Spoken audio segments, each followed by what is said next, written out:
Good evening, everyone. You're listening to the Hookah and Headlocks podcast. I'm Cameron, and I'm accompanied by Joe. Hello. Archie. Hey. Anthony. Hi. John. Hey. And let's start off with, what are we having tonight, boys? Archie, what am I smoking? Joe, you are smoking Banger Sweet Dreams with Trifecta Twice the Ice. That's not what I ordered. Archie, what are you smoking? I am smoking 100% Trifecta Twice the Ice because I have had a long day at work. Anthony, what are you smoking? I'm smoking Tangi's Myman and Tangi's Cane Mint, courtesy of my brother. John, how about yourself? I'm smoking Tangi's New Lime along with Alpha Cane Mint. And I've got Tangi's Alpha Cane Mint, I should say. Have you smoked anything other than Cane Mint for our podcast? It's been all straight No, Cane. actually, I think there was one session I had New Lime. Yeah, there would have been one. Yummy. That was Oh. one episode, yeah. Just one. I'm a basic bitch. Can't be basic with Cane Mint. Just to quickly go through tonight's show, guys, we'll be reviewing Money in the Bank that happened this past weekend and Raw that happened just yesterday since we're taping on Wednesday. We're back to US times. Yeah, finally. Until next one. I'm guessing next one being Saudi, who knows. But yeah. But overall, one hell of a weekend, I should say. Started pretty good. Money in the Bank. Yeah. Tell me about it. Worth, if you did stay up for it, it was probably worth it. Definitely worth Stayed it. up for it or wake up for it, depending on if you're a night person On your or body not. function. Falling Yeah. asleep halfway through it. It probably helped if you crashed at 10 o'clock for the first time in 20 years on the Saturday night, which is what I done. I missed Dan Houston's 60-metre goal. Anyway, I'll just AFL here. Oh, you're a forklift driver for a warehouse in Ermington.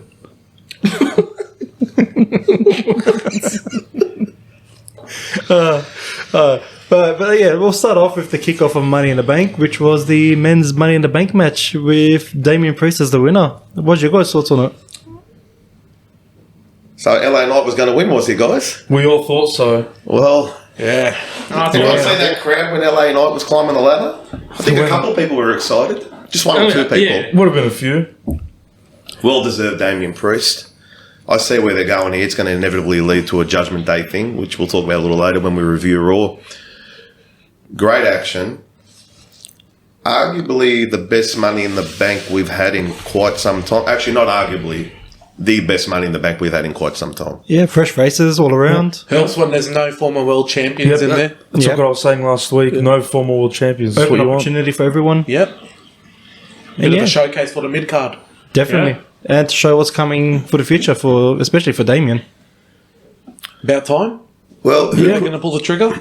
who did we think it was going to necessarily be? It was either going to be Priest, Knight, Or Logan Paul. or Logan Paul. That was probably the only three. I know I originally thought Nakamura. And Nakamura, yeah. That was at the start, but as we got closer, You can probably see came who they down were to Paul. pushing. Yeah, I don't think Paul didn't really threaten. You never thought Paul was really going to win through the match, did you? No, I just No. think he was there mostly for the element of shock and to put that and- bit of doubt in our minds. And obviously the spot with Ricochet. Yeah, but Yeah. added I think that was storyline. probably the main reason why he was there. Yeah. Yeah, but overall good match and great ending to it too. It's a shame that we all picked the wrong guy. It was a very straightforward ending. Still no complaints. No. Yeah. I don't mind. It was a very straightforward A lot of ending. people were Knight happy. was going to go close. Knight was going to go close, and then Gets thrown off. Priest hit the Found the broken arrow. which was a bit of conjecture. Or was it? Was it supposed to be the South? What's the other one? South South of heaven. Was No, it 'cause supposed? I watched it over. He threw him off, he flipped him off. He didn't Yeah. choke him. Yeah, and then Priest collected the Money in the Bank. Yeah. It wasn't like it went off for a hope spot for Knight, and then we had another 10 minutes of action. It got very straight to the point, which I loved a lot. That's the way it should be. Yeah.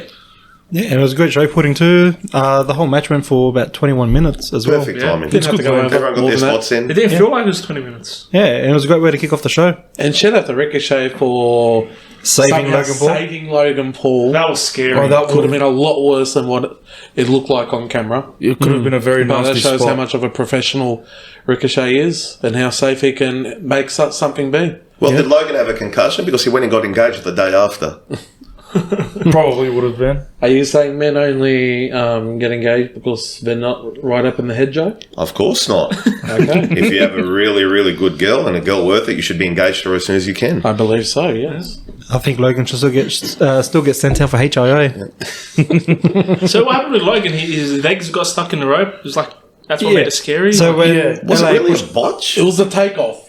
The takeoff from the rope because the ladder drop wasn't exactly how they planned. yeah. I think that went fine. I think just Logan just didn't land on the right side of the ropes, so he had his legs crossed in between the two top rope. Like, you can see him, like, hurrying to get over the ropes. I don't know if there was enough time to pull Then it his off. face copped it. Yeah, and then his shoulder as well. There Yeah, was he's back. there was a photo of him afterwards. He had like a big gash on his shoulder. It was cut open. Then, was that run in between Knight and Ricochet after that spot, was that planned? Yeah, because At the garage door? the plan. Oh, that was Logan Paul No, and backstage. Ricochet, you mean? Yeah, the Logan Paul Ricochet scuffle So in who the did I back. say? You said LA Knight. Ricochet and No, I beg your pardon, LA Knight. Yeah, Ricochet and Logan Paul. So was that planned as if to say, oh, you hurt me, that's why we're fighting? That was sort of on the fly because the original spot was supposed to be the lead up for them to continue brawling, but with Logan's situation, they weren't sure if he could carry on, so they taped that after. Yeah, we had a little bit of, and we have a little bit of a follow up on Raw that we'll talk about later. Yeah, definitely. But overall, good match. Joe, what would you give it out of 5? I can't give it anything less than a 4.5. I really can't. I thought it was the best Money in the Bank match I've seen. I don't know if you guys agree. I don't expect you guys to agree with it. I thought it was the best Money in the Bank match I've seen in terms of action, storytelling, and suspense. Archie, how about yourself? I gotta agree here with Joe. You can't give it anything lower than a 4.5. Up there as one of the better Money in the Bank matches, probably the best in at least 5-6 years, since you have to go back to those star-studded ones in the mid 2010s.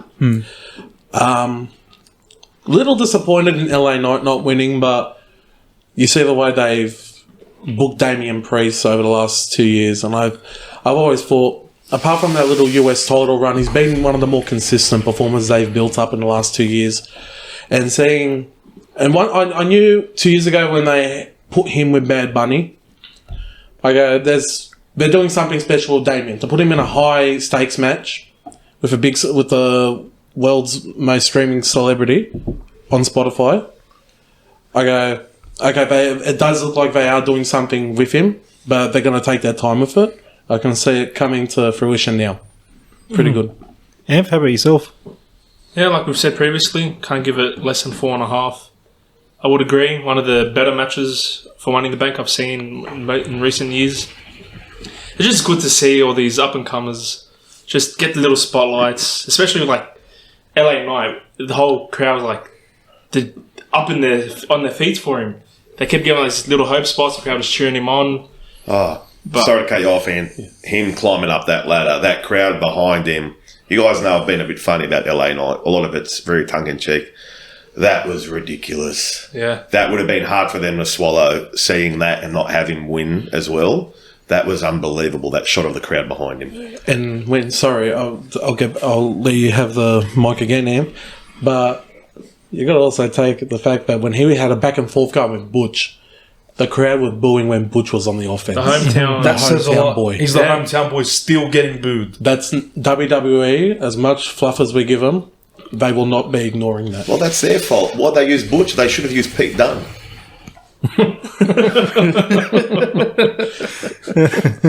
Yeah, so 4.5 stars for you, Amph? Yeah, easy 4.5. Easy. John, how about yourself? Yeah, I think I've got to give it a 4.5 stars as well. It had pretty much everything you wanted in the Money in the Bank ladder match. He got 7.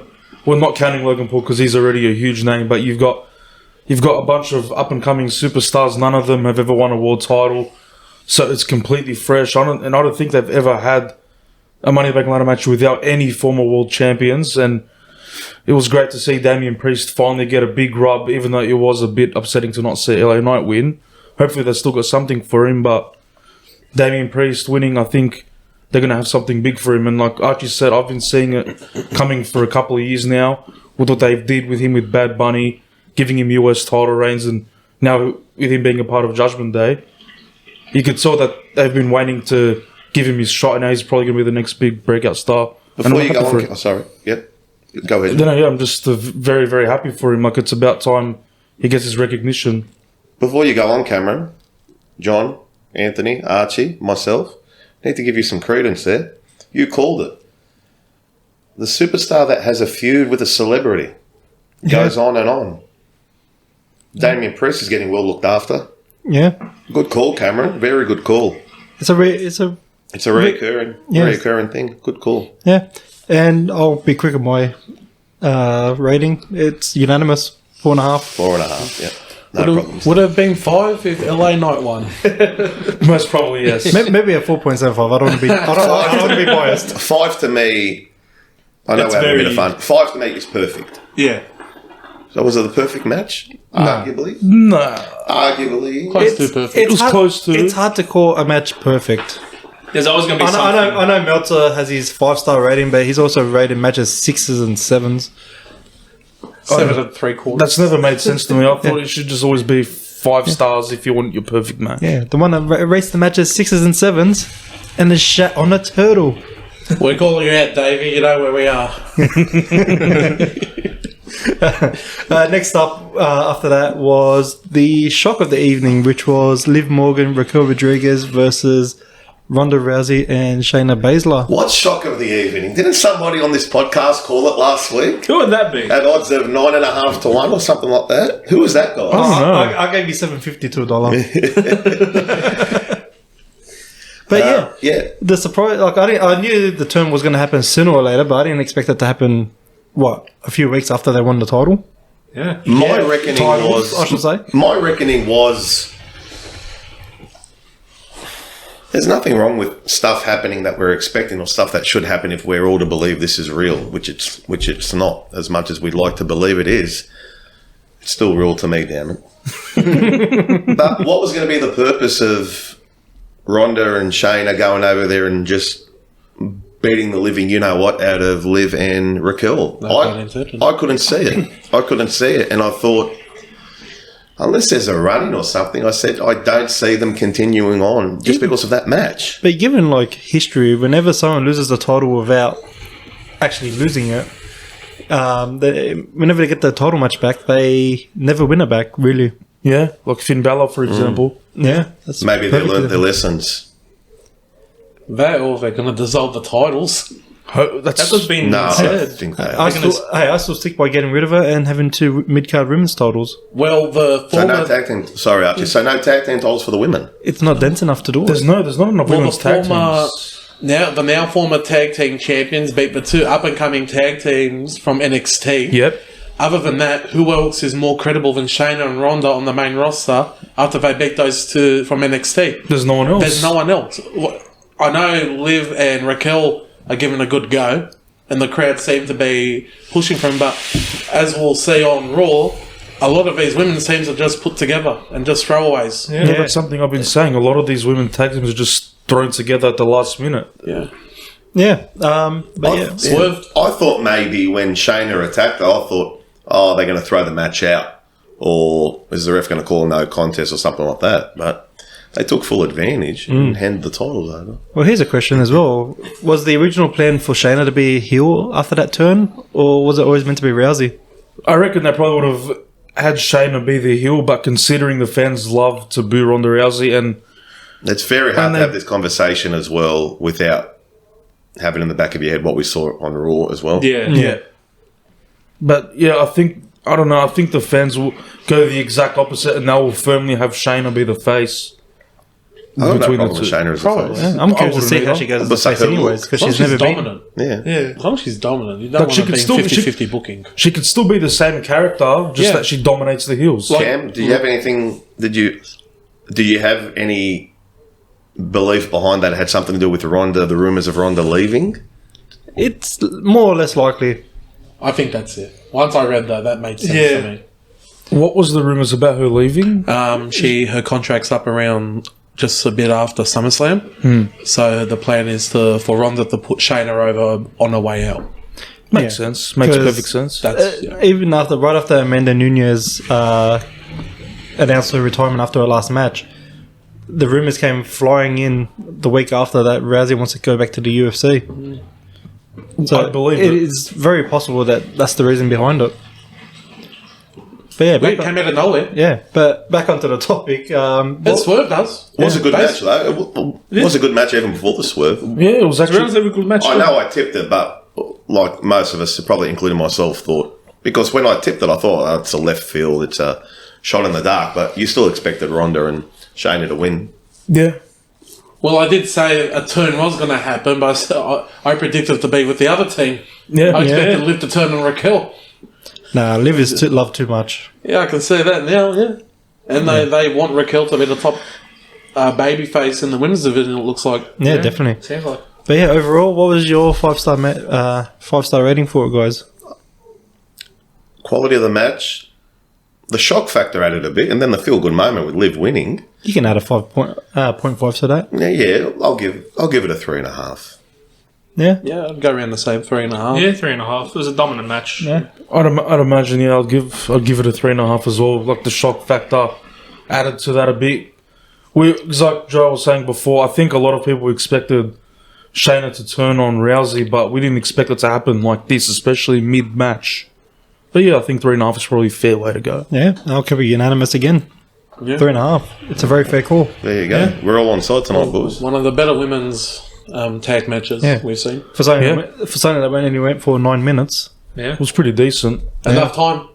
Didn't have to go longer than If that. it's good, you don't feel it. You don't say it's too short, it's too long. That's it. Like if you ask me now how long that Money in the Bank match was, I could have told you 10 minutes I could have told you 15 or 35. And like That even, women's match, I could have told you 5 or 15. just like another example, Goldberg versus Lesnar at Mania 30 was a 33, the main event. Yeah. Like that was actually a pretty good match, and it was probably 5 minutes, but nobody would have cared. It was 5 minutes. It was short, sweet, to the point. 13 years in the It helped making. when they had all their finishers preloaded before they started the match. Yeah, Yeah. The third match of the evening was the Intercontinental title match between the Ring General. Who was that? I don't know. Guta and Matt Riddle. Could you believe Randy Orton came out and hit the RKO on Matt Riddle? That was amazing. No one was expecting that, Joe. Alright, tell the truth now. It was RKO out of nowhere. Drew Galloway. Keith Galloway. Keith Galloway. Keith Urban. What's his name? Keith Lee Keith Galloway. Martin. He's back. Randy in Orton. pod form. Martin, So Gunther beats Matt Riddle in uninspiring circumstances. It was an alright match. Under 8 his minutes. foot. Under 8 minutes. He had a real foot fetish. Yeah, that's a bit weird. And we always knew something was coming. We've been watching it long enough. Did anybody here think it'd be Drew McIntyre? No. At all? I thought I think we all said Randy, didn't we? I think everyone would have said Randy Even Orton. then, I always thought Randy was a bit of wishful thinking. Yeah. I thought maybe Owens and Zayn. Yeah, Yeah, Archie did say that before, but they weren't booked on the match. Yeah. Booked on the card. And they're the one's been teaming up with Riddle since Yeah. post Mania. It's yeah. Riddle, yeah. Cameron, thoughts? It was cool for what it was. It was good for what it was. It needed to be what it needed to be. Nobody expected Riddle winning. No. No. Nah. Like it was. Gunther deserves a bigger stage for him to eventually drop that title. Yep. He's in that Roman Reigns category right now. Yeah, I think he is as well. Like I think they went about the match the right way. Good Just, match. Like I think it was probably 7 to 8 minutes, and Cam said 8, just under 8. Yeah, just under so 8. they got the point across. And then I think the funny thing, Gunther chopping Matt Riddle's injured foot / ankle. Well, he is a ring general. He knows how to pick beat up- the weaknesses out of people. He knows how to pick the opponent apart. Yeah. Yeah. In the broader sense, right and wrong are absolute terms that we try not to use. However, when you've got something as special as Gunther in this Intercontinental title reign, which is very record-breaking, very historic at the moment, is Drew McIntyre the right person, or should it be Drew McIntyre the one to beat Gunther for the Intercontinental title? If there's somebody who's believable enough, it should be Drew. He's probably the only one believable enough to beat Gunther At the moment. at the moment. Yeah, He's the only one who could match him, like physicality wise, size wise. like wishful Brutness. thinking. We're going to go forward and we're going to assume this is their SummerSlam Intercontinental match. Yep. Yep. Then two straight up. I think like I said, you're not going to have him drop that Money in the Bank, even though it's in London in a hotbed.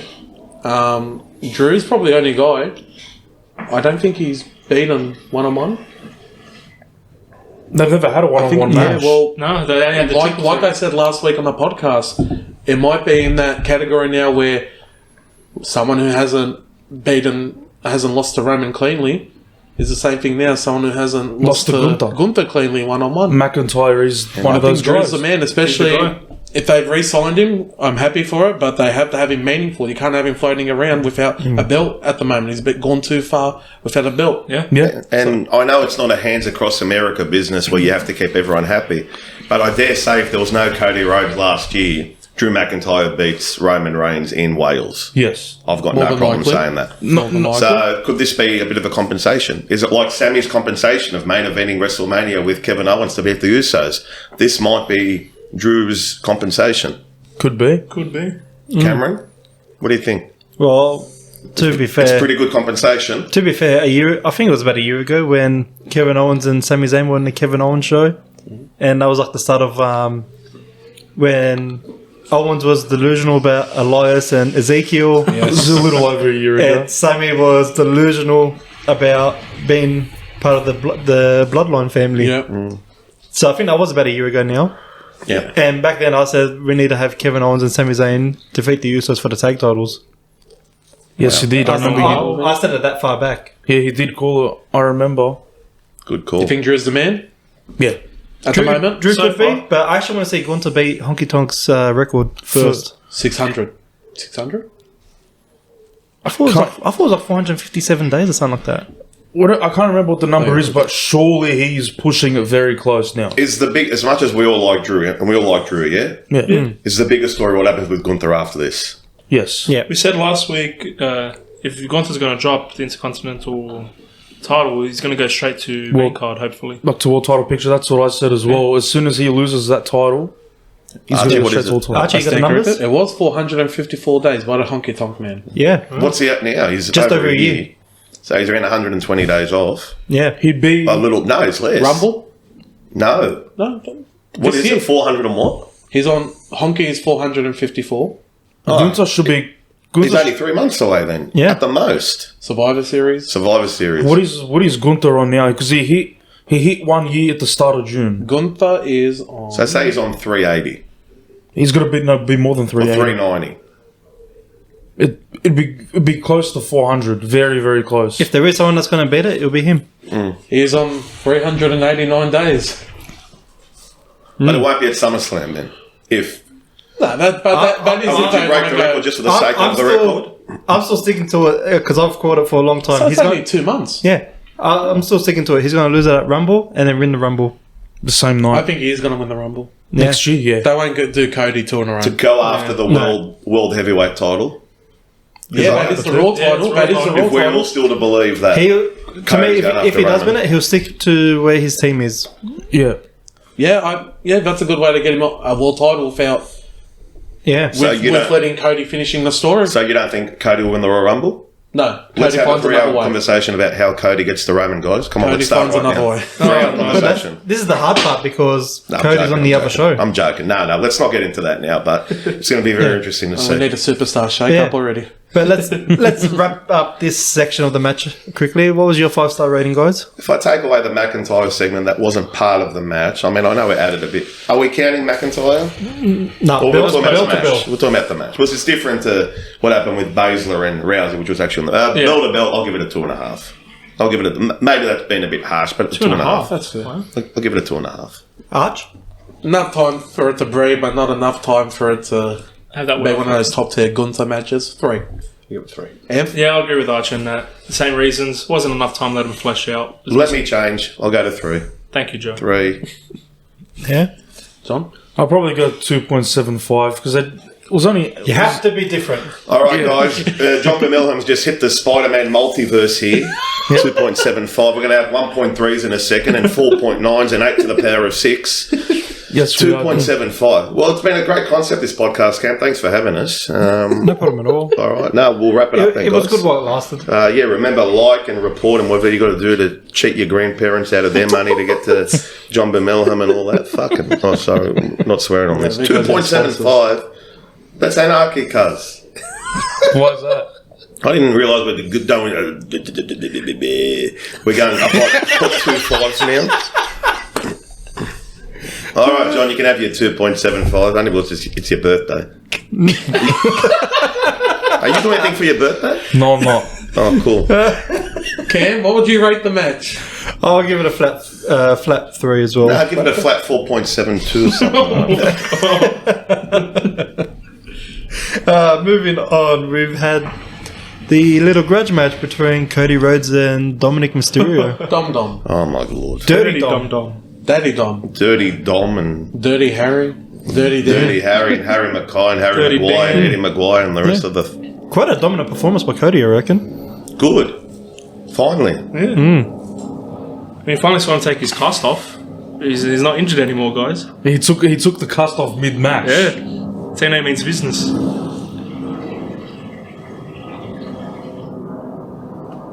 Here, Gunther.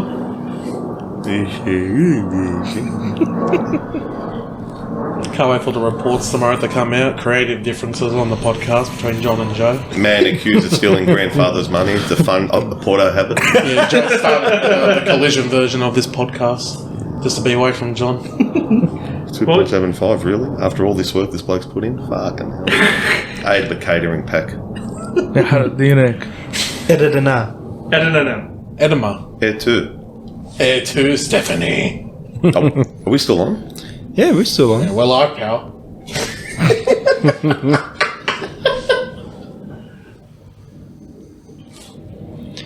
But yeah, He's a bit heelish, Dominic. a bit. Just a tad. He gets a bit of a crowd reaction. I think that A bit. Yeah, a bit. Dom is a wanker, apparently, according to England. Oh, really? Only to England, though. They're the only ones that would call him a wanker. Yeah, it's bizarro world. Yeah, Strong from Cody, yeah. good. You needed to see it. Not too shocking considering who we did get returning and a surprise in a non-match environment. So weren't disappointed in Brock not coming out after the match. So we all costing. thought... Yeah. Sorry, Arch. So for the most part, we thought Brock was going to come out and cost Cody. Yeah. Yep. They obviously couldn't get him on the plane to England. So we saw... You reckon if I had to twist your arm, Cameron, do you think there was a plan? No, I think they just wanted to just keep Cody on the card, raise popularity, raise the sales up, Fair enough. leave it at that. And it's good to keep the illusion of will Brock, will Yeah. or will he not. Have it in the back of our minds and So all that's that. good. Keeps us thinking. Dominic's ring work's improving week by week too, I have to admit. Yeah, he's getting a lot better over time. Yeah. He is. Not to say he was bad before, but... Because a lot of people are actually giving him a bit of stick saying that he's bad in the ring, even though I haven't seen a problem with his ring Smoother. work. It is getting smoother. Yeah. He started when he was a teen in WWE, right? As a prepubescent child, Well, But when his first couple matches, 2019, he was about 21, 22. so his early 20s. That's more than fine for his age. yeah. So what is he now, mid-20s? Yeah, he's about 25 now, I think. yeah, well, he's been around since COVID years, Yeah. the pandemic he was era. during the pandemic, feuding with Seth Rollins. Well, he was in that feud with Ray and Brock. Yeah, Yes, When well, they yes, hit he the did. double 619 at Survivor Series. Yep, that's true. That was 2019 with a crowd. Yep, Yeah, before so pandemic. we're going way back with Dom already, 4 years in the ring. Yeah. At least with WWE. But yeah, overall, quick match. I'll start off with the ratings this time. 2.75, Joe. Don't do that to him. I'll give it. I'll give it again. Maybe a bit generous here. In all honesty, I'll give it a 3.5. I'll give it a 3. It served its purpose. Yeah. That's what it was. Yeah, just a flat 3. Just Dominic finally getting his comeuppance with being a bit cheeky to Cody Rhodes. So it's bound to happen. And John? Yeah, I agree with Anthony. I'll give it a 3. And just what he said, where Dominic just finally gets his comeuppance and Cody taught him a lesson in the ring. Yeah. And I'll give my honest reaction now. It is a 3-star match for me. No Three stars. 0.75s for you? I said I was generous with the 0.5. Enough of your nonsense, Anthony. But Yeah. Next up, we had the women's Money in the Bank match, and congrats to you guys. My went on the limb tip not go through. But was? you guys all picked Io. I didn't pick. I picked Zelina. I picked Zoe Stark. So When we first started talking Oh, yeah, you about did it, too. when we first started talking about it a while ago, my pick was Raquel, but when it came down to the nitty and gritty, and you had to put into the Raquel, she was Well, in, Io was my original pick when we Yeah. first discussed Money in the Bank to begin Io with. was my final pick. Yeah. Very creative finish. Yeah. Pretty good. we haven't seen something like that in the Money in the Bank ladder match, I don't think. Well, coming in to rip it apart, we were going to see how the dynamic worked between Bailey and Io, and then the other three women, Zoe, Trish, and Becky. So we thought Zelina, I beg your pardon, was on her own kind of story. How are they going to all work that out? I don't think there was a lot of overdone between Becky, Zoe, and Trish. Nah. They didn't necessarily, not to say hog the spotlight, but they had their little spots there and they got through it, especially on ringside. Then Bailey ripped Io down, and you could see Bailey in kayfabe. It ripped her up a bit. Yeah. That's when I thought, oh, maybe Zelina's going to shock them all, but Io came through in a very creative finish. Yeah. And it's the right decision for the winner. I find it interesting she decided to climb over Bailey instead of Becky. Yeah. So to get that briefcase Well, down. because Bailey did knock the ladder over when she was climbing it. I did say in the last podcast, maybe we were swerved a little bit to see how cohesive they were leading up to Money in the Bank, just for it to all boil over Yeah. come Money in the Bank time. Yeah. But even then, like, I feel like everyone played their part in that match. Trish, Zoe, Bailey. one Zelina of was the better- one of the Zelina better. was probably one that wasn't really around that much in that match. Yeah. Yeah. She had a few spots that were like Look- took me Oh, the away. sunset. Yeah, like the Yeah. code, the code red at She the brought end. out so the thong good. as well. Yeah, Yes. the Shoot, the shankler. thong, yeah. The Shahita. The shahita. The shahita. One of the better Money in the Bank For women as well. Yeah. Yeah. Yeah. Yeah. Probably the best.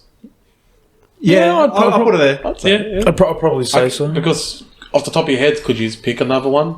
I think the finish helped. The one I enjoyed surprisingly was the The COVID one? the COVID one. Yeah. Oh, yeah, that was pretty cool. Climbing the corporate ladder. And Asuka knocking off Baron Corbin Yeah. for the women's Money in the Bank briefcase. I thought I thought at one stage, to echo a sentiment from earlier, when Zoe brought out those handcuffs, they really prolonged it. I thought she was actually going to turn on Trish and handcuff Trish.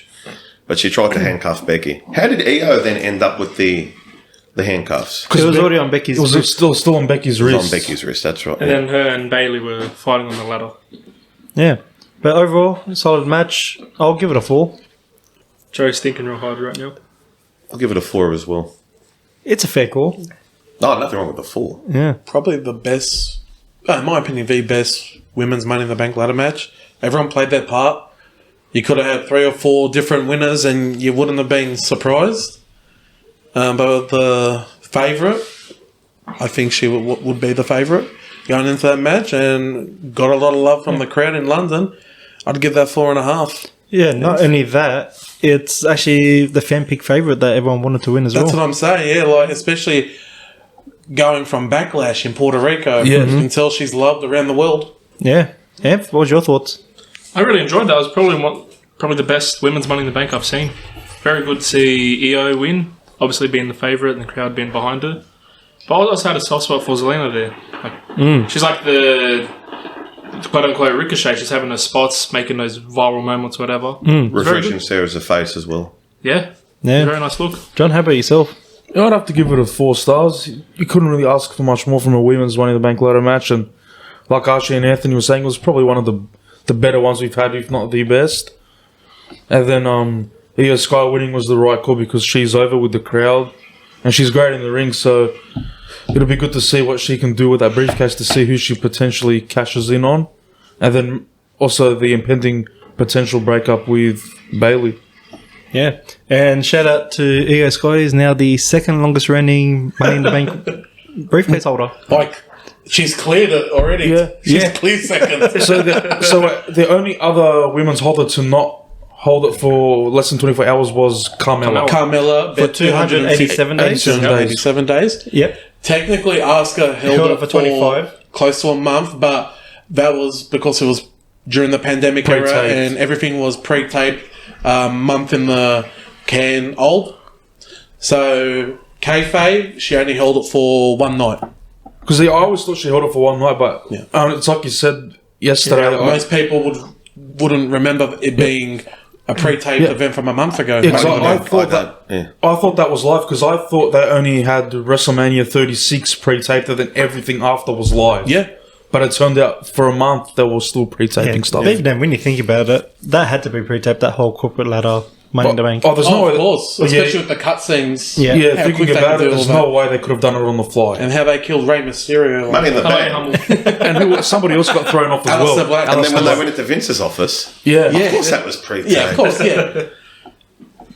Still one of the more entertaining pay-per-views It during was, the wasn't pandemic. it? Yeah, it was Especially awesome. during the pandemic era when wrestling was Yeah. probably at its lowest point. Maybe we AJ never being speak locked of in it the room again. with Undertaker. Yeah. With Undertaker's lights. Actually, that was the only good part of the pandemic era. It was. The cinematic matches and those Sort of Other, faded out after that for me. other than that, we only had to wait a few more months and then No, we slowly a year. What? It was a whole year until Yeah. we got the crowds back. I'm talking about Money in the 21. Bank and all that. Well, Yeah. Yeah. we slowly got back there. Yeah. But yeah, next match after that was Seth Rollins versus Finn Balor for the World Heavyweight title. Seth with his 6th defense already within a month and a half. About Good on 5 him. weeks. Working champion, Seth Franklin Rollins. I think he's already cleared MJF's title defences. And Romans as well. Probably Romans as well. Yeah. Great match. Great They match. have great chemistry. Great storytelling. I'm In the so lead-up? glad. The whole lead up, they have not forgotten about the last 7 years. What was better, that match or the match they had at Night of Champions? Do you mean Seth and AJ? I'm having a joke with John. Because I have to remind myself it was actually AJ at Night of Champions. I'd say this one was better. It was a Oh no, this definitely the Seth and Finn match was definitely better. Like Cameron said there, that real heartfelt, hard-hitting, hurtful promo from Finn the week of Money in the Bank had me believing for a moment Finn was going to win. yeah. It added a bit more depth to him. Yeah. And Not like we needed depth another from layer. Finn Balor. Yeah, but just added a bit more Like personal touch with Finn's character. And we know the demon side, we know the worker, but we don't know a lot about his hardship. What that cost him 7 years ago. Yeah. yeah. Yeah. So it was a great way that they brought that into the storyline. And through the match, we had Lionel Hutz come out with his briefcase, Yes. or Miguel Sanchez, or whatever his name is. Neil and Van Fox. And then that was because it looked like in kayfabe that Finn was about to win until Damien distracted. Yeah, he stood up. He stood up and he distracted Finn. For Yeah. that split second. Did anyone actually think the cash-in was going to happen there? No way. I'm still predicting SummerSlam. I'm pretty But sure. in that moment, do you think it was going to happen? No. Because I'm pretty sure WWE would have learned their lesson to not do same night cash-ins or post 24-hour cash-ins anymore. I think they know. the only way... Sorry, John. They'll let their briefcase holders at least hold it for a bit of time to get a bit of hype and build suspense. The only way I see Damian Priest without a world championship through cashing in, so not being winning it. Yep. is if he announces it, leads to a match, and that's when Balor decides to turn on him Good and point, kick him out of Arch. Judgment Day. And then that's your WrestleMania That's program. it. I think that could come Royal Rumble time, and I would not be surprised if he wants to announce it going forward. Leading to a face, because that is a face mentality thing to do. Yeah. But yeah, overall, solid match. I'll happy with the storytelling that's happening in the future, near future even.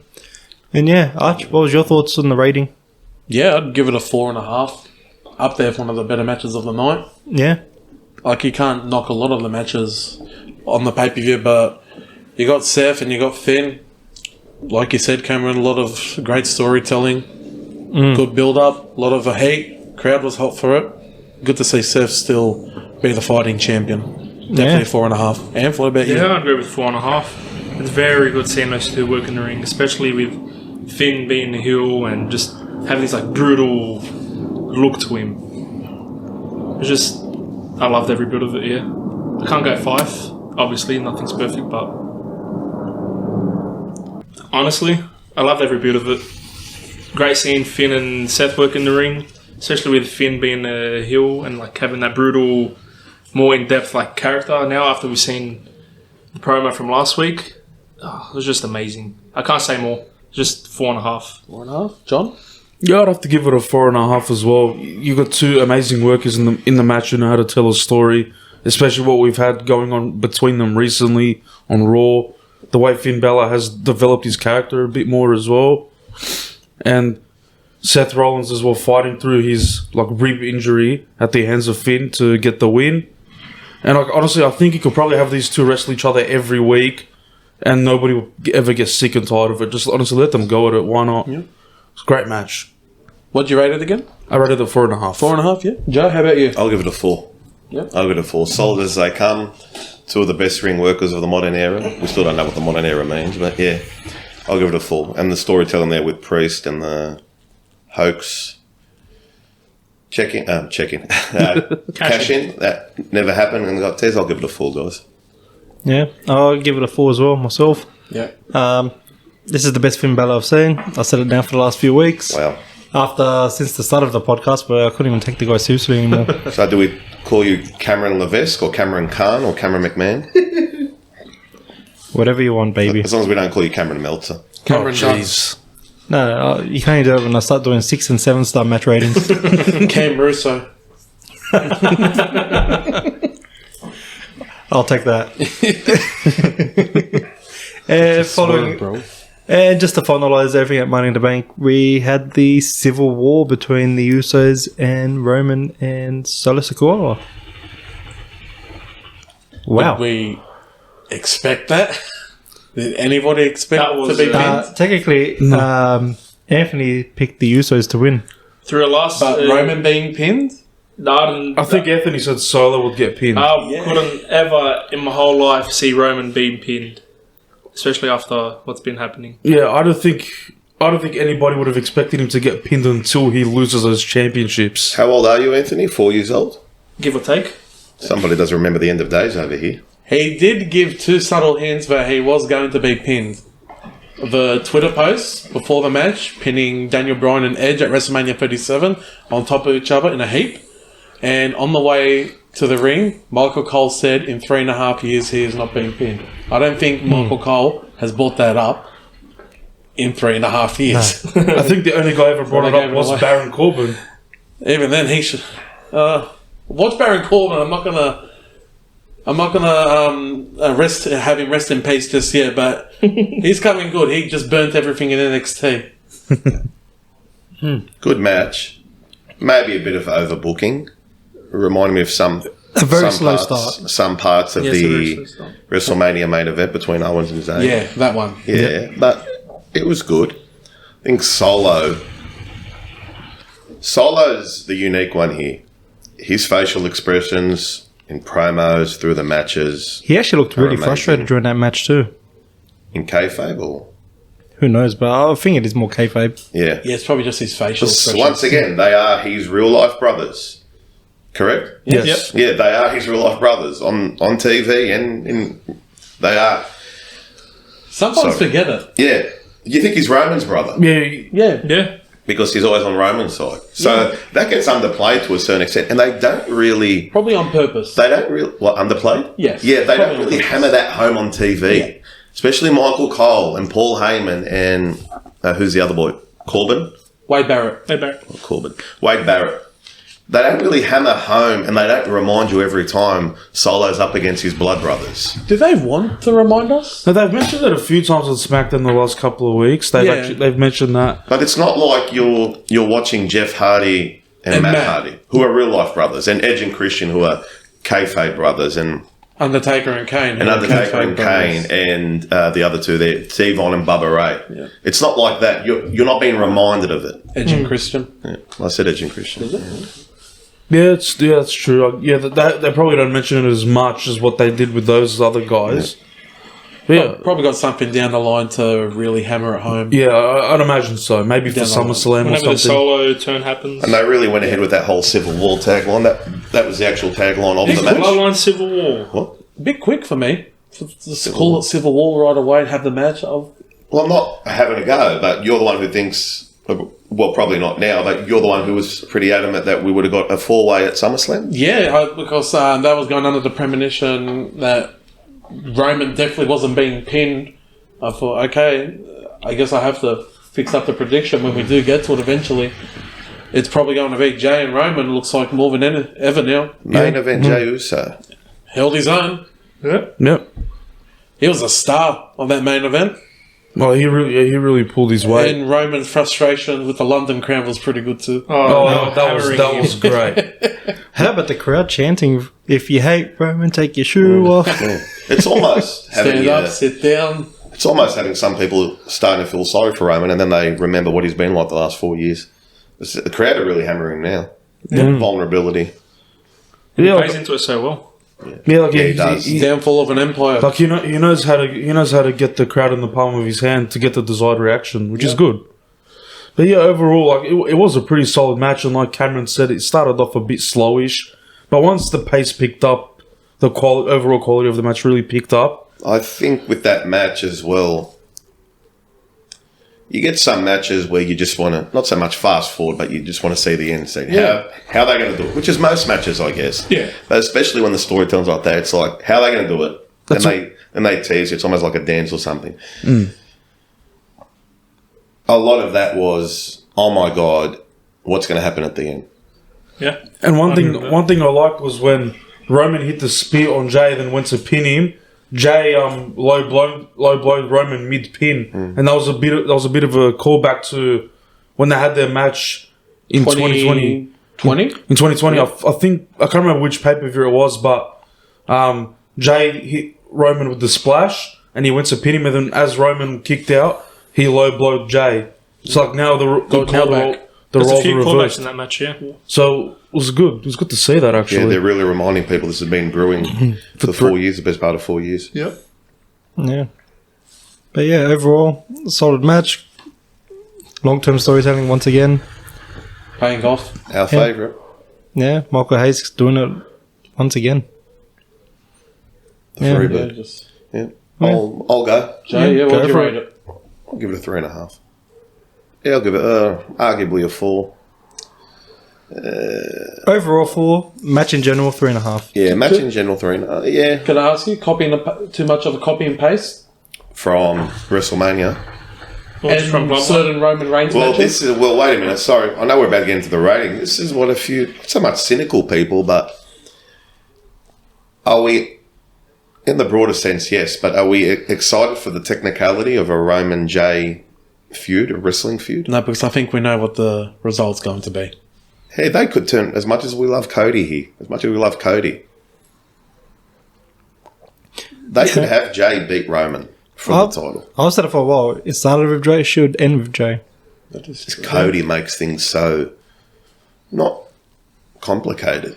I think Cody being the proxy in this feud Like, makes sense. But if they're gonna have Cody dethrone Roman, but he's not gonna win the Royal Rumble, how do they get him to SmackDown? That's another story. That's a rabbit that we hole don't where- know. Well, We that's- don't know that now. It's as easy as saying he can win the Royal Rumble. And then he can choose who he wants. yeah. But like just we like gotta you were saying before, like you believe Gunther will win the Royal Rumble. I believe next year. so. So So it puts if us they in just- a bit of a... So like just say that happens, how exactly will we get Cody versus Roman 2? There's no other Have way. Elimination Chamber in between. Oh yeah, they We're could. there with a second world title in the picture. We could see meaning for an Elimination Chamber to come in. That's probably the only way they could do it. At the Actually, moment, yeah. I think we just have to wait till a closer date because A lot can happen. I can't see what's happening. no, I don't Royal think any. Rumble, that's predicting Royal Rumble's pushing it. No, you wouldn't give Cody 2 Rumbles in a Yeah. row. Nah, No, I don't think so. But yeah. Arch, what was your rating again? I have to go close to the very opposite of what Joe said. I'm going to give it a 5. That was close to, like, I know, a bit dragged out, but like you said, Cam, the storytelling Yeah. is just the best it's been in 20 years at the very least. Yeah. Very, Apart from Summer of Punk. yeah. Very cinematic. It is, and like I've said it since we started the podcast, it's cinema at its finest. Mm-hmm. And if there was modern Shakespeare, it'd probably be this, what we're watching. It was great. It was great, and the result shocked us, which gave it a bit more boost for me. Mm-hmm. And yeah, no, I give it a 5. I stand by 5. Yeah. How about you? I'll give it a 4.5, I reckon. Like we said before, started off a bit slow, but then it gradually started picking up. And then, dare I say, it wasn't overbooked, but there was a lot of those moments where, like, how's it going to end? What's going to happen from here? Because there was a lot of those false finishes with multiple wrestlers hitting their finishes, combined finishes, the ref getting knocked down. Like, we had the whole 9 yards with this match. And the storytelling, the way it paid off, it was just, it's a lot of stuff. Sorry, before you get on to John, I'll just say that spike and spear combo, they should have been a tag team for a while in the tag team division. That was awesome. Maybe later. Yeah. Like when I saw that, I thought that was it. That was so good. I'm pretty sure Even Roman thought that. I'm pretty sure everybody would have thought seeing a Simone Spike spear combination, oh, that's it, match over. That was an awesome finisher. It's like the DX finisher, nobody had ever really kicked out of it. Yeah, except one. Yeah. Except the one. Yeah. John? I'd have to give it a 4.5 out of 5. It was amazing storytelling as usual when it comes to the bloodline. It's probably the best story they've ever told in an extremely long time. And then to see Roman Reigns actually get pinned for once, like that was a massive shock. And yeah, Jey Uso gets a big notch on his belt. He can say, I'm the guy who pinned Roman for the first time in nearly 4 years now? 3.5. Yep. Yeah, 3.5. December. So 2019. he gets to further his status as main event Jey Uso. Yeah. I'm sticking with Joe. It's a 4-star for me. Overall for me. Not much more better you can do at the moment. And yeah, for what's happening in England, you can't complain. You guys have selective conversation, selective memory. I'm like that as well. Has anyone actually mentioned Jimmy's name? Oh, yeah. Not in the last 5 What the hell do they? Yeah, exactly. What the hell do they do with Jimmy? But he was... Does he just come out alongside Jay now?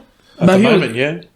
He'll probably still have his... I mean, in the broader sense of if we are to believe it's going to be Jay against Roman for the world title, Where's it leave does Jimmy? Jimmy just come out? What does Jimmy do? Does Jimmy have a match against Solo? Does Jimmy have a match against someone else? Oh, Jimmy! I think Jimmy will still definitely be heavily involved in that whole scenario. He'll probably have a match or two with Solo. Mostly the counter solo, I reckon. Yeah, and he'll definitely fight on Jay's behalf for a good chunk of that leading up to SummerSlam. Yep. I think there's still a lot for him to be involved with there. I'll ask you a question now. I'll ask you a question now before we go on and leave this. Does Jimmy get a singles match at SummerSlam? Oh, surely. Maybe It against has Solo. to. Maybe. He's the first person to pin Roman in 3.5 years. He's the one that deserves the title shot. Jimmy or Jay? No, Jimmy. Jimmy. Oh, Jimmy. Jimmy, sorry. Jimmy against sorry. Solo. Does Jimmy get a singles match at SummerSlam? Yeah, he would. I'd imagine he'd have one against Solo. Against Solo. Against Solo. All right. That's going to be interesting. There's no- Let's see where they go with that. They wouldn't leave him off the card. There's no way they would. Do we see Jimmy against, and not to be finicky here, but do we see Jimmy against Solo, then Jimmy and Solo come out with Jay and Roman for their main event? Oh, they'll It's just definitely. interesting. I just want to, from a graphic point of view, I just want to see how it works. I see Jimmy in that role almost to mirror Sami Zayn, where he becomes a voice of reason and starts trying to convince Solo to see Roman's errors. A bit like Sammy with Jay. Exactly. So maybe that's the way they keep Jimmy fresh in the storyline. Yeah, That's fair. Counter Solo. probably a good way to do it. Yeah. That's all right. Yeah. But overall, that's the end of Money in the Bank. Very good. Oh, yes. Sorry. Grace Thank and you for- Waller affair. We'll go through this one very quickly. So who's buying tickets for WrestleMania next year? In Australia. Yeah, I think thought it was Philadelphia's in Wembley. Perth, isn't it? Philadelphia's in Perth. Born and I raised. think it might be. Cameron, tell us what happened quickly. Oh, we had a surprise appearance with John Jenner. Was he wearing jorts? Yes, he was. Oh, ho, ho. Jorts with his white glow stick of a calf that he has now. And What a surprise. yeah, And what did he tell us, Cam? that pretty much. What's the words? Can I tell everyone what he told us? Hint, hint. I think you have the better wording for me. That it was all Creative's fault that they haven't been to London in 20 years. Yeah. they didn't trust the fans. And it had Don't nothing worry. to do with some bloke buying 30,000 tickets for his mate in a show at Wembley next month. Oh, 74,500 at the moment. Yeah, but 30,000 have been bought by his mates. He has a lot of friends. John Cena came out and said, and basically gave a case as to why WrestleMania will be in England in the not too distant future. So we know it's locked in for 40 at Philadelphia. Fingers crossed. We would have heard something now if it's something's locked in for 41. Is WrestleMania 41 going to be at Wembley Stadium, Cameron? I'll go around the table and ask you, yes or no? It's leading that way. John? I think it will be. Anthony? Most probably. Archie? I don't know 41, but it will be. Fair enough. Because that's what he came out. John said, then we had Grayson Waller tease Australia, and we know Perth has made a bit of a push, and we got the MCG with 100,000 people, and then they also played on the Aussie-England thing. The Ashes were just up the road at the same time as well. The way I look at it now is, you look past all that, it's basically WWE, not so much acknowledging or answering, but it was brought upon, you have to say, by AEW having already 80,000 tickets sold with not one match announced for next month. You say it's not Wembley. because of that, but you have to believe it is. Of course it was. Yeah. Of course it was. It was. Impeccable timing. They have Yeah, never... unbelievable timing. Yeah, it's an amazing coincidence if it's not. And then for Cena to come out, and nothing against Cena, To but drag John Cena... sure it was a company Yeah. tow line. It come out and said, oh, yeah, because the crowd really hijacked the A-Train versus Sable match at Rebellion in 2003. Oh, my God. Come on, man. Who are they kidding? Was it Rebellion in 03? Cuz I just made that up, please. No, it was Insurrection. Right, Insurrection. Insurrection and Rebellion. Yeah. Not Rebellion in 03. Oh, 02. I beg your pardon. Wasn't it just Insurrection 02 and 03? No, you had Rebellion with Brock Lesnar on the front of it. Yeah. Yes. Okay. Yeah.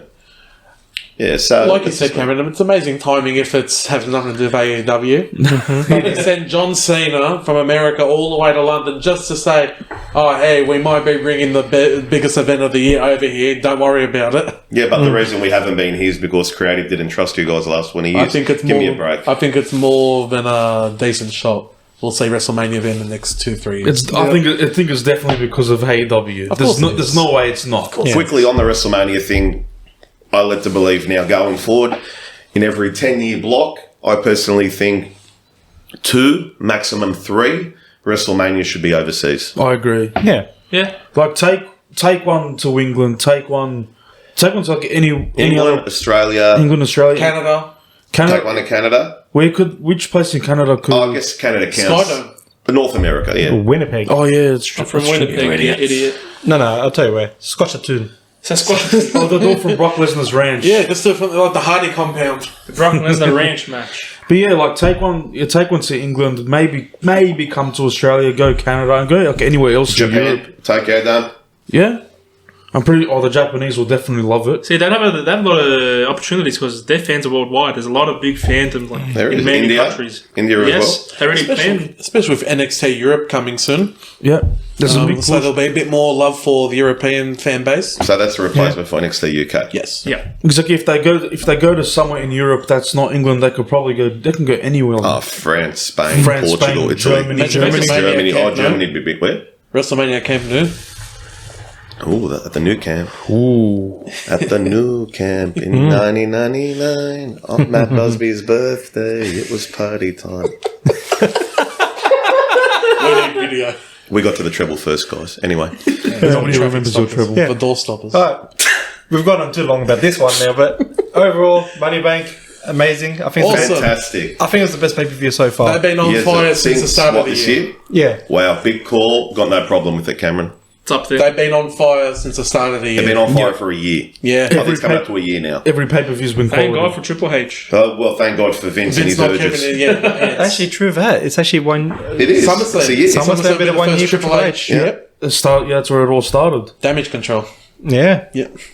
But yeah, it's been an amazing ride for the last year now for us. And Been yeah. a good first half of the year. Might be the last ride for John very soon too. Yeah. Anyways. Prez in the chat. Shush! Oh, for God's sake. Thank you. Let's go to the Max Dupree show. I thought that character was dead. No, he's just been really sick. So what happened on Monday Night Rollins, Cameron? Okay, so moving on to Raw, gentlemen. Started off a bit funny with Seth Rollins coming out. Cody Rhodes comes out. Brock Lesnar attacks Cody. Cody gets the upper hand, cuts to the break, back to Seth Rollins. You know what I just pictured? Triple H and Vince behind the curtain. Just trying to get... I know you can't see me now, but just trying to get on top of it and they pull each other back. He's got this one game controller. Do this. No, wait, the perfect Simpsons scene. Edna, Karapo, and Skinner fighting for the strike. Or Smithers and Tom Jones just smile. Everyone's happy. Send Brock Lesnar out there. But it did have a bit of that. It was because we didn't expect Brock at all. Not that fast. We expected him like the night before. So that just showed, in the broader sense, that Brock didn't want to go to London, or they weren't going to push Brock to go to London. Which is fair. That's okay. He hates travelling, and he's been a very good boy lately. So Also to give Cody a clean win. Exactly, yeah. That was good as well. So we had Franklin Rollins, Cody come out, got interrupted. Now, what were we led to believe? That Cody was really going to challenge Seth? Is that what they were teasing? Yeah. Yeah. I think it's a lead up to Yeah, it. I know. Yeah, of course. All right, so then we had Brock come out, and then Cody attacked Brock, jumped on him like a father and son. So it's more of a hint that Cody's going to go for the other belt. Yes. More but then he quashed that. Yeah. But didn't he quash that at the press conference? No, that was from a while ago. That quote. Was it? Oh, yeah. I beg your pardon, sorry. We're always going to lead to believe, as long as he's on Raw, before the Royal Rumble, or however he finds Roman Reigns again, he's going to go for that title eventually, which I think he'll never touch. So when Cody jumped on Brock, and then Brock got the upper hand, I was on the phone to the Maryland hospital department because I thought that was the end for Cody. And then they got back in the ring, and it took one Cody cutter to really rattle Brock. And how strong are they booking Cody at the moment? They have to against Brock. Yeah, and you need him looking believable. And we're led to believe that he got the upper hand on Brock because there was an element of surprise. Must be the blonde hair. Very similar to... Hey? Must be the blonde hair. Well, what are you getting at there? Because another blonde-haired superstar later in the show got the element of surprise and looked very strong. Dolph Ziggler. This bloke. Okay, so what happened after that, Cameron? Sorry, just excuse us, but Anthony did not watch Raw at all. I wasn't present last night. Anthony did watch Raw. He says it's a fantastic episode, and he can't wait to see what's happened with the Ministry of Darkness. He's still stuck in 2010 when Dolph Ziggler was with Vicky Guerrero. Yeah, he watched it. With the short brown hair. For 1 week. Anthony For watched that Raw. 1 week and then blonde hair. Anthony watched Raw, and he hasn't been able to speak. He's been very shocked since the 1, 2, 3 kid beat Razor Ramon last week. Yeah. Well, we'll go through the whole Cody Rhodes thing. After Seth Rollins came back after the break, he got confronted with Judgment Day, and Seth and Dom was announced for later on tonight. Yep. But the thing that we picked on yesterday, Joe, was Cody Rhodes coming out in his ring gear. Well, And then he bloke's came gotta make up out. his He came mind. out an hour and a half later just to be in his suit. There must have been something going on. There must be a party capital down in Baltimore because they were referencing going out. There were people dressed up. Yeah, Yeah. Oh my goodness. Baltimore must be the party land now. Yeah, but what can we say about Cody now? Just It's have to get fun. over Isn't his it Brock fun? Lesnar It's hump. just fun.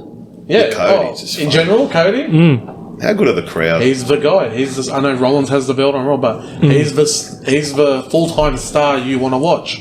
Yeah, and he's still red hot over with the fans. Yeah, but I'm telling you, when Roman beats him at WrestleMania 40, Oh, jeez, not again, Joe. The story's finished. oh God, Not you're for the way they because wanted. The crowd and the fans are really putting their trust. Yeah, but yeah, moving on. We had the first match of the night, which was the Senior Money in the Bank against Shinsuke Nakamura, which was pretty clean, decent match for kickoff after Money in the Bank. What was the dirty tactic that Priest won to win the match, Cameron? Oh, he won it clean. Yeah. A Money in the Bank winner won a match clean, a heel? Unheard of. Not even that, just a Money in the Bank holder winning a match, because they always seem to lose. So we got the best of both worlds there. And then if you need any direction or you need any, I beg your pardon, any clearance to see the direction that they're taking with Priest, there you go. Take him even more seriously now. Yeah, because he didn't just beat anybody, he beat Shinsuke Nakamura. A very, I don't know, he's like a very strong competitor every week. Very notable. Strong style. Yeah, and yeah, It's and always even with these things. Because we had Dominic and Rhea at ringside. ringside. So always with those things. So when the heel won and the heel won clean, I took a double take and I forgot, oh, did somebody pull someone's leg here or did somebody interfere? And no, it was nothing. Not even a distraction. Yeah. You would have expected Rio and or Dominic to heavily get involved. The only distraction you can count is when Shinsuke blew Rhea the kiss. Yeah. Oh, that's And that's a little on comedy. Shinsuke's behalf. Yeah. Yeah. And then Dominic took his nickname to the most extreme because he protected the love going He took the kiss towards for Ripper. Yeah. Ripper. They're going towards Rhea. It does, that match just reminded me of like peak NXT. Mm-hmm. Just that solid opening match where just every match was fire. Yeah. In that 2015, 2019 era of NXT. Man. I miss the old Velveteen Dream Proper black and era. gold. Yeah. The indie version of the indie NXT. Yeah. Yeah. Oh, man. Like I know he was Awesome. I know he was controversial, but Velveteen Dream was one of my favorites back in NXT. He's awesome. He put on a He show. was awesome. Yeah. He put on a show. Still, one of my favorite matches on NXT was Velveteen versus Aleister Black. Yes. What did he say? Live in infamy. Yeah, Velveteen. Say my name. Yeah, such a good storyline. Awesome. Yeah, but moving on, we ended up having Ronda Rousey appear, and Shayna came out straight after. Not One even, word. Did you get one word in? not even. Straight away, as soon as she got into the ring, Yeah. Shayna Ronda came out. caught her out, Shayna didn't came she? Yeah, and she called her out on the microphone Yeah. skills. It's like they sped things up throughout the show on Raw yesterday. I felt. Pretty fast pace. And I feel like they're speeding this storyline. I Yeah. know it's only a day old, but I feel like Yeah, this because is sped up. It's Especially probably a sign that Ronda really is on her way out. we have a Yeah. month left of Ronda. They got to cram all this heartfelt storyline in. Yeah. How good was Shayna on the mic, by the way? The crowd was popping for her. It doesn't get a lot of time, so it was great to see her. And she is more capable than probably Ronda is. It's, Well, actually, she's definitely more capable than Ronda. it's actually funny seeing Shayna as a face as well. I can buy it.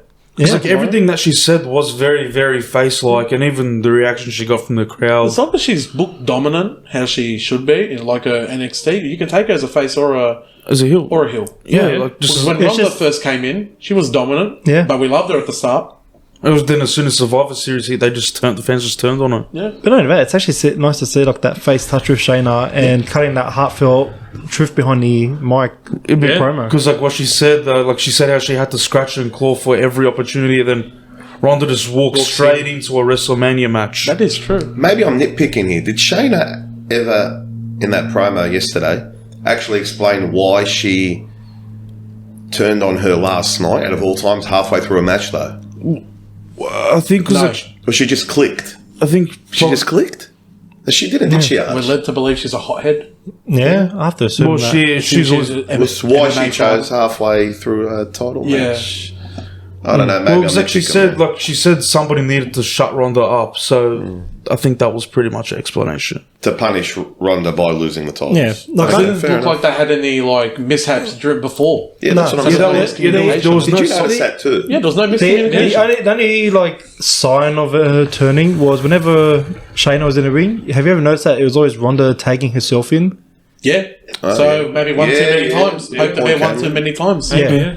That's the only thing I can say. What led up to it? I guess that would have been too childish to bring up in a promo, though. Yeah, Yeah. yeah. Oh, you just call it selfish. Yes. Yeah, like maybe you should Yeah. just say you keep trying to take the spotlight away from me. Yeah. Yeah. How about that knee to the side of the head as well? At the end? Oh, jeez, man. that What was that looked about? So Cup? solid. What was that about? Unbelievable. Look like a That's GTA the trust 4 between like a death scene. Man, That's the trust between them, man. You got to give Ronda credit for selling it as well. She looked like as if she was like probably dead. She's probably taken a whole lot worse knees in a different style ring before, but Yeah, She she went knew how to limp take like that. She knew how to take a knee Yeah. last night. she went limp like Hugh Hefner. Can we move on there, Ken? Next up, we had a surprising tag team turmoil match with a few surprising made-up teams that we spoke of before. I think they call them surprise bedfellows. Do you have names of who competed? Oh, Yes, I do. How did you know? Because in my head, I hope you did. Because I think from what I remember, 3 or 4 of them, I remember them being on Raw since the draft. that's what I said yesterday. From what I remember, there was actually 2 made tag teams, I feel, Yeah, where you had Sonya Deville and Chelsea Green. yeah. Then you had Emma and Nikki Cross. I didn't know don't- Emma was still here. Yeah, The last time we saw was And what, Nikki Matt hasn't been Moss? seen since Zoe Stark first came up. practically. But at least there was a little backstory as to why Emma and Nikki Cross teamed up. They had a little backstage segment where Nikki was asking Candice LeRae to team up with her, but Candice already said yes to Indy. Yeah. It's good to see her back. Yeah, her main roster debut didn't last long, unfortunately. Emma told Nikki Cross, "You've picked the right Aussie now," or something like that. It's a good transition, yeah. Yeah. Then we had Candice LeRae and Indy Hartwell in the match. Yep. We had Kaden Carter and Katana Chance. They're already being fed. Yep. And we had Tegan Knox surprising. and Dana Brooke. Where did that come from? Where did that come from? And where has Why didn't you just have a fatal 4-way women's match minus Tegan and Dana? Did you even see Dana and Tegan Knox come out? Because I didn't. No, they didn't. No, it must have been during the commercial. I think they had him come out during the commercial. And also, another question is, where the hell has Tegan Knox been? Yeah. That was the first time we've seen her since, I don't know. That's another one. I didn't know she was drafted to Raw. I didn't know she got... I forgot it. Yeah. And she had a debut moment, was teaming up with Liv for what, a week or two? Yeah. And that was it. And then she went into that little feud with Shotzi. No, it wasn't Shotzi. No, Shotzi and her were teaming up against Rousey when she was... On their first debut... On her first main roster debut in SmackDown. Yeah. Yes, that's it. But even then, Very Dana forgettable. Brooke. Where did Dana Brooke come from? I haven't seen her. Dana Brooke. Oh, if you're watching NXT the last couple of weeks, she's been there. She's been in NXT. Okay. Yeah. But, yeah. What about Sonya and Chelsea dominating that whole What was turmoil? this clean sweep? More power to Chelsea Green. Yeah. I'm happy with that. At least probably the I've right been a team big won. fan of her last few months. I've been vocal about her. Might I add, they did the opposite of Pretty Deadly. Yeah, that's what I was about to say. Like, at least Chelsea Green and Sonya Deville can say they actually beat 4 other or They 5 ran the other- gauntlet. They They literally probably ran the gauntlet. And they won clean. Yeah, No hijinks. even though Chelsea does seem like the character to find a dirty Karen way to get what she wants, but But no, they won, One as clean as a whistle. they won pretty clean for what it was. Yeah. you only feel for the only loser, Kaden and Katana. Yeah, I thought they would They've have been won. pushed They- down the card already. Sucks, man. Yeah. Because they're good. If you don't have him in the title or in the meaningful thing, don't throw him in a gauntlet match with 3 other throwaway teams. I keep forgetting, which one's the more petite one? Is it Katana? Katana is, the little tinier one, yeah. Did you see her try to do a springboard and just flew, like just landed right on her back? Did she? Oh, I must have skipped She slid over off the rope. Oh, Yeah. Ouch. Yeah. everyone botches. But, yeah, good on Sonya. And actually, it's actually nice to see Sonya get some spotlight. Yeah. Yeah. I know, like, we always... Probably Chelsea's been the best thing for her. Yeah. Yeah. Yeah. That They're would probably the since, best thing for each other. Probably since the Mandy Rose days. Yeah. Yeah, That's no- the most love she's got. and that was, 3 years ago? Yeah. Start of pandemic season. Yeah. Yeah. But, yeah, not long after that, we had Becky Lynch segment calling out Trish and Zoe Stark. Good throwback to Trisha's facial gear Yeah, from, Yeah. was from it 04, 05. Yeah. It's pretty cool to see that. Yeah. And Becky laughing her ass off. Yeah. She's thrown. Wasn't their strongest promo, but it's still adding to the story. But I feel like the feud's still in second gear. Yeah, But I think it'll head up towards SummerSlam. Is it leading towards Becky and Zoe eventually? yeah. If they play in the face injury, maybe Yeah, they'll probably- she's a proxy. They'll probably have to have a they'll probably have to have a match with each other. the thing I'm curious about, how long is Trish is going to be staying around for? I think SummerSlam. I think sometimes she SummerSlam gets- will probably this all gets finish wrapped it up. Yeah. I don't know. I feel like it's Oh, going to be longer. Yeah, are we led to believe that Trish is going away anytime soon? I don't see it. There's no. She's there every week. If that's the reason why it's all up in the air. Usually these part timers are here maybe once a month to carry the storyline. She's Yeah. there every week. And And the she's connection- in matches. There's no information like when she's leaving, what's going to happen. Like they're throwing the Money in the Bank match. Yeah. That was big for a part timer. Yeah. Definitely. But, yeah, like, Do you see Lita coming back to even the odds? I don't think Where so. is Lita? I feel like, We haven't seen her since she got attacked. I feel like it's unfinished. Yeah. Becky needs to even up the numbers. Why I not think- bring Lita back? I think if SummerSlam? there's no women tag title match involved, that's Yeah. your tag match. Yeah. Probably. I agree with that. Yeah. Next up, we had the debut of Maxine Dupree with Alpha America versus Viking Raiders. And Sarah Logan, aka Valhalla's first match since coming back. Go ahead, John, say it. No, come on, Archie, you're the one who said it first. Oh, well, if her and Teddy Long had a baby, the first word will be wow. Very good. Yeah, but She's a natural. yeah, Especially when Chad, I know it's kayfabe training, but probably a bit more behind the scenes. actually, I reckon he's done majority of the training. 100%. Wouldn't believe surprise Kurt me Angle if he Jr. has. He's a ring general. No, that's the wrong wrestler. Like, no pun intended. Yeah. But not only that, Gabe was looking better and better every time I see him. I still just can't believe how strong he is. As well. Like, he lifted up the Viking Raiders with ease each and every time. Like, he's a little And the bloke. crowd reactions for Otis and Maxine. Yeah. You almost forget about Chad there for a second. Like, You almost forget about Otis and Mandy Rose. Mandy Rose. oh, jeez. Yeah, I just remember that now. Yeah, Otis has to finish the story there. Oh, wow. Well, like the reaction that Maxine got when she was gonna do the caterpillar, the crowd went nuts. And even when she rolled up Valhalla for the pin again, they went nuts. So And you notice that little shake she did? yeah. Oh, yes. That got a good reaction. We very much noticed that. So yeah. After the show, I put that on loop. So yeah. Made into a GIF or GIF, however it's pronounced. So GIF. GIF? No, it's actually pronounced GIF. Oh, there we go. So WWE have noticed something with her. Like, they noticed that she's getting good reactions to the crowd and they're taking advantage. So You almost don't want the turn to happen. I don't think it should happen. Just I want don't them to think stay it together. If they ever do split, let it happen on good terms. Because like they're that they good just look so together. good as a unit. Yeah, keep them long term. Yeah. Agree there. Yeah. And then, Tell me. no, I was just going to say, Maxine got the schoolboy win. Schoolboy roll up. And they lifted her up afterwards. Feel good moment. Yeah. Viking Raiders look dishevelled afterwards, so we can say there's a lot more coming in. Is it strong enough for a SummerSlam tag team match? No. They've done it too many times No, already. it's, Yeah. it's Finish it equivalent to like Ted DiBiase Jr. versus Hookah on SmackDown every week. Oh, Cameron, if I jeez. wanted PTSD, I'd go back over some other stuff. Cause I tried to forget that ever happened. I enjoyed the Ted DiBiase versus Hookah matches before he got released. Jeez, you have to go back there. Yeah. What year was that? 2011? 2011? 2011, Yeah. Because I think they tried to push Ted DiBiase as a face. Yeah, but DiBiase posse. That's it. It just never really kicked off. Nah. Yeah.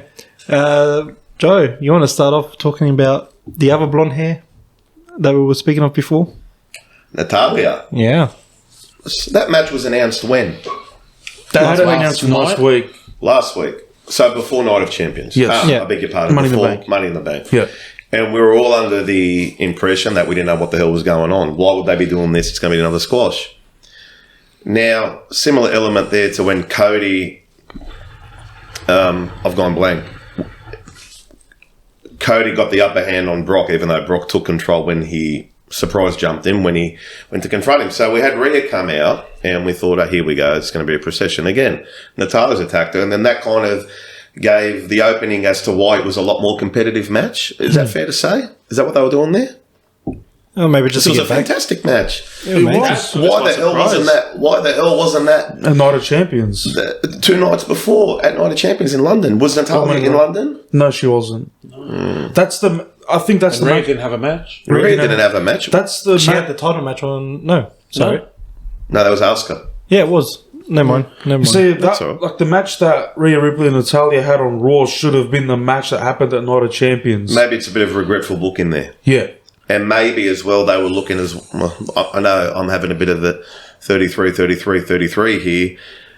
Maybe they had something planned for kind of a interpretive, introspective Natalia storyline where she went over the edge or something, and they kind of quashed it. So now they've gone back to a competitive match. I was going to say, similar to what AEW rumors were with CM Punk and John Moxley doing the Rocky 3 storyline. Yeah. Oh, yeah, I get Tell me, that. refresh my memory. What? So, the main thing is So, Punk in that second match against Moxley, where Moxley squashed him. Yeah. then Punk was going to work his way back up, and Moxley's idea was to have a third big blow-off match. yeah, where it's going to be like the good match. Yeah. bit like the Stallone versus Mr. T. In So you Rocky think we'll III. get another match here, or that was the blow-off match? I think that was pretty much it. that was a great match. That was pay-per-view caliber. I wouldn't Yeah. be disappointed. I wouldn't be disappointed if that was a SummerSlam match. I wouldn't No have way. either. That, to me, can I be honest with you? That's top 3 women's match of the year. I wouldn't say no to run it back one more time. Yeah. Let's do it at SummerSlam on a bigger stage. Yeah.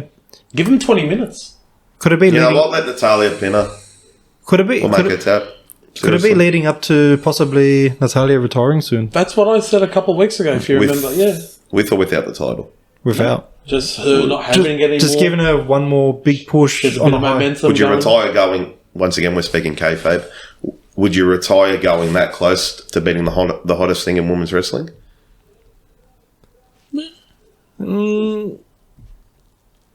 What, Think about, like, Natalia I'm to talking beat Rhea? storyline and fairy tales here, but yeah. Wait, you're talking about Natalia to beat Rhea and then retire? No, Like I'm what thinking Trish if Stratus did? Natalia goes so close to beating Rhea and then retires. You say with that much momentum. Yeah, that's what I'm getting Well, at. Trish retired on top. Yeah. Lita retired Is Natalia as ready one of to the retire? top women's. Should Natalia performers. retire?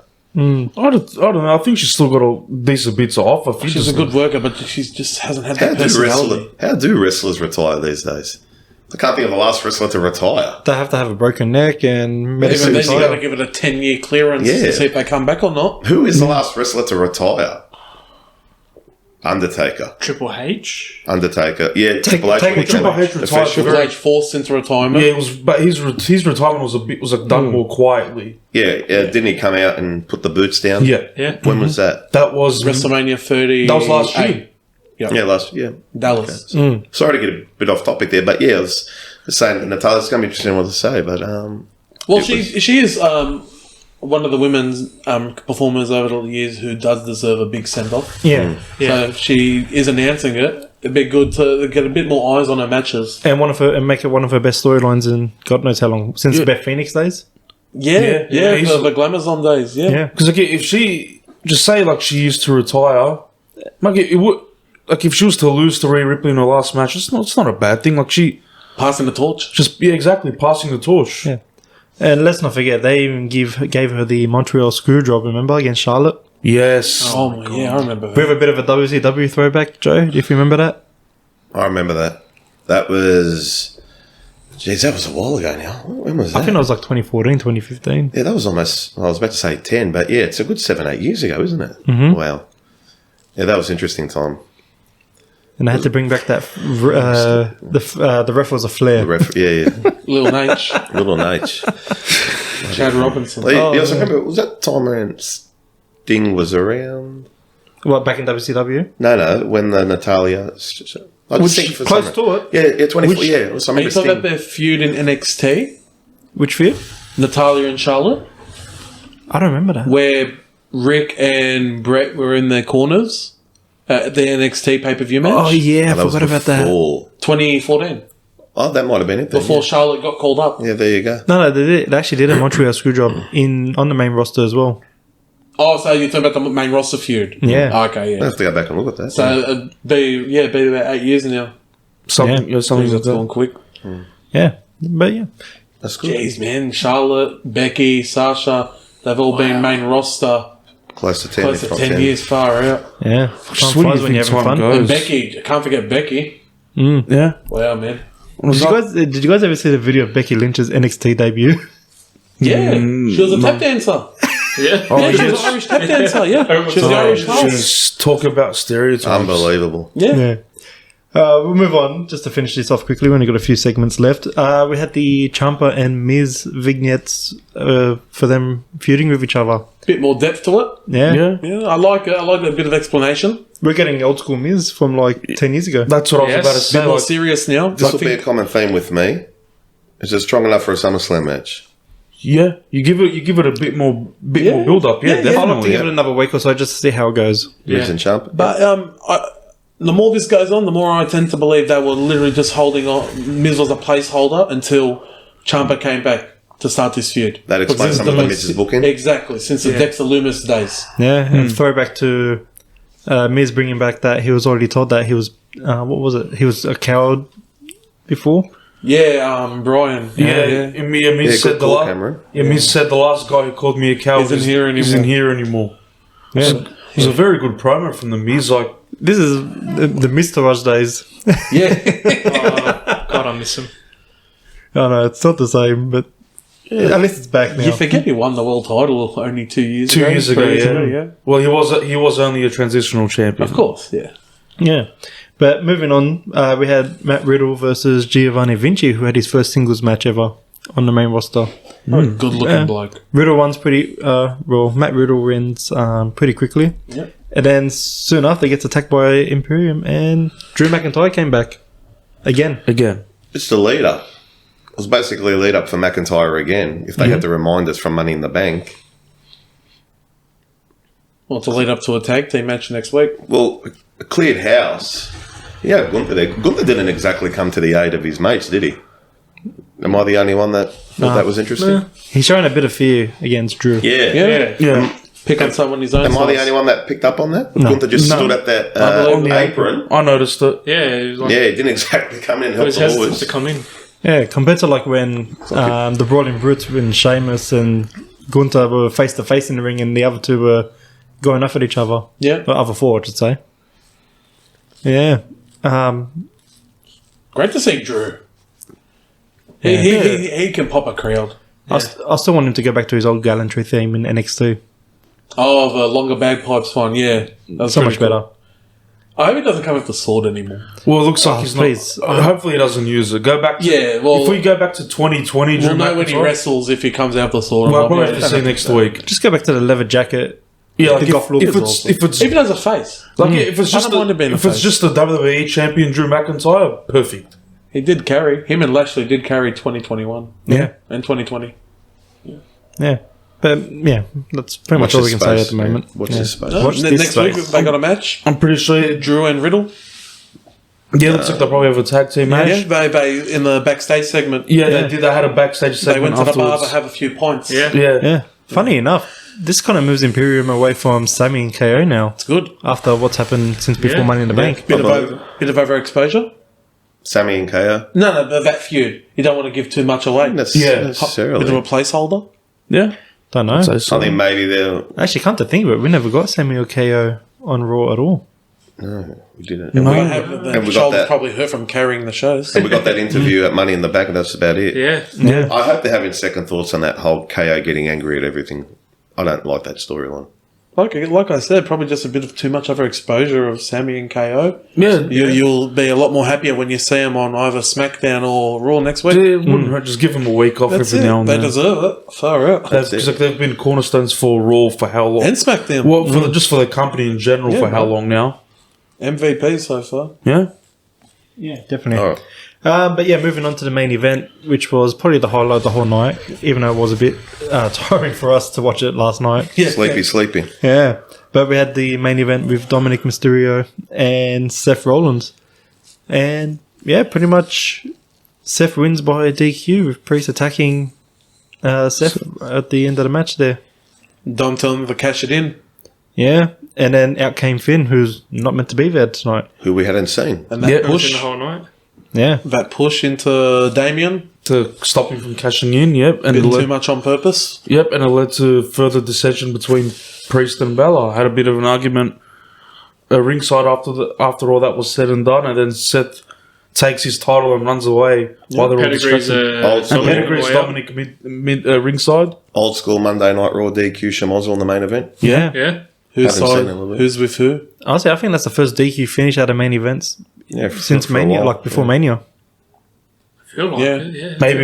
Maybe even a bit longer than that, I'd imagine. Oh, I did notice on social media, Rhea Ripley posted that photo of the four of them. Everything's So fine. everything's fine with Yep. the coffee cup. Yep, I saw that. That was interesting. How much emphasis do we put on social media when they put posts like that?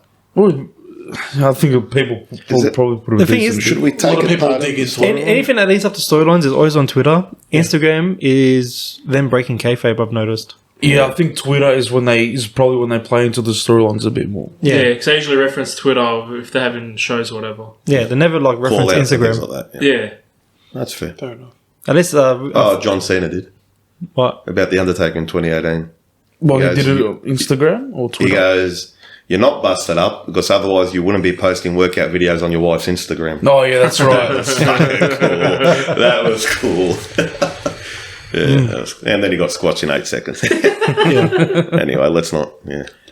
I think overall the start and the finish overall were the highlights. Pretty strong way to start, strong way to finish. Yeah, I'm not complaining about the show this week at all at the moment. It was good. You're always going to be a bit fatigued with a 3-hour show. Yeah. Always. I still wish they could go back to 2 hours, but then again, it's because of Money's the too good. Money's too good. The Well, TV which are the deal. sponsors and the advertisement. It's $1 billion. Exactly, it's another hour of ads and all that stuff. Yeah, pretty much. But yeah, just like at the end there with Seth versus Dominic, it was actually a pretty solid match as well. And we actually had Dominic dominate Seth a bit. He hit him with a frog splash a few times. Probably could have pinned him, but he was just probably trying to Too inflict young and cocky. Yep, and trying to inflict as much punishment on Seth as possible. Yep. Yeah, it's a good way to end the show because we got further dissension between the Judgment Day. Yeah. And then it's looking like Damian Priest is really going to be the big star coming out of this, which I'm pretty sure everybody would be happy with because he's a very well-liked guy with all the fans around the world. He is, yeah. But not only that, I think this is the first time we've seen Dom in the main event picture as well. Yeah. Hold his own. Yeah. Definitely hold his And own. he held his own Doesn't as look out of well. place. He didn't look out of place. It really shows how I much he's did think improved. that frog splash. I did think that frog splash. Who was he? Who's the opponent? Rollins. It's reminiscent. I thought Rollins was very close to the turnbuckle on the floor, and I thought, oh, how's he going to hit this? And then it turned out to be a swerve, and then that was the finish of the match where he kicked out of it. But I thought that was interesting. Other than that, very smooth. He's getting a lot more smoother in the ring, Dominic. It all comes with time and experience. He's getting better, but I think the most pleasing thing is just how good his character work has stepped up over the past 10 months since Clash of the Castles when he turned heel. Was it Clash? Yep. Yeah.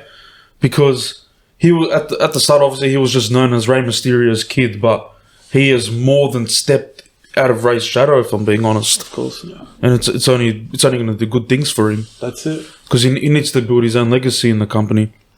Yeah. But yeah, just to finalise everything, that was the end of that. Bit of heat commotion at the end with Judgment Day, of course. I think that's going to be another long-term storytelling there as well. See you at WrestleMania. That's all I've got to say. Yeah, definitely stretch it out. I reckon, Especially when you got the bloodline breaking up. yeah. Yeah. Like it's. I think this will be a quick one, but give it to SummerSlam, see what happens there. Yeah. But I think it's actually good that both brands have their own long-term stories to tell. Like Raw has Judgment Day, Yeah. SmackDown has Bloodline. When was the last time you could say both brands actually had two good long-term stories to tell when it comes to different factions or groups or anything like that? It's probably been a while. Well, let's not get into it too much now, but I'll leave you with this thought. If we're having the Bloodline breaking up, and if we're having the Judgment Day breaking up, inevitably, who's going to be the next faction, the next big one? Imperium. Imperium. LWO? And Imperium for Raw, Imperium, LWO for SmackDown. Yeah. Oh, yeah. Yeah. No, Because you got to think about it like that. I can't take LWO seriously. WO, yeah. Maybe their leader, Dominic Mysterio. Like Archie was saying, maybe Dominic could potentially take over. I still think that's endgame. That's for another night. Drug cartel leader, yeah. Until next time, no. But Archie, I thought I'll give you the honours so people can get to know us a bit better. Yep. What's your question for tonight? So we're going to go around the table here and we're going to go and ask everyone what was our favourite all-time men's and our all-time favourite women's match. Who would like to start? I'll start. Joe, go ahead. Favourite goes hand in hand with how many times you go back to it, Yep. how many times you enjoy it, how many times you rewatch it. Yep. So for me, definitely with the men's. With the women's, not so much, but it was my favourite. With the men's, it's Undertaker, Mankind, Hell in a Cell 1998. Great pick. Yeah, and with the women's, I've got to say it was Rhea Ripley and Charlotte Flair WrestleMania this year. Okay. It's a good call. Cam? I'll come back. Okay. I'm still thinking for the women's at the moment. That's fair. John? Because my favourite men's match would have to be Taker and Shawn, Mania 25. Part 1? Part Yep. one, Yeah, that part was one. Mania 25. That's one match you could watch 100 times over and you will never get sick of it. It's just that damn good. That was the start of that little era of those 4 matches in a row where you could just put them all on together. You could not get bored. I was also thinking of 26 because of the added stakes of Sean having to retire. Well, he obviously had the one match 8 years later, but I think, I'd have to say the Mania 25 was is my favourite men's match. My favourite women's match will probably have to be Asuka versus Charlotte Mania 34. Yeah. Although the result didn't put a lot of people the right way. But I think it was fitting. It was kind of fitting because if Asuka had to lose, Charlotte was the only one that made sense. That is true. And it was just a fucking damn good match. Yes, it was. Amph, how about you? I'll start off with the women's match.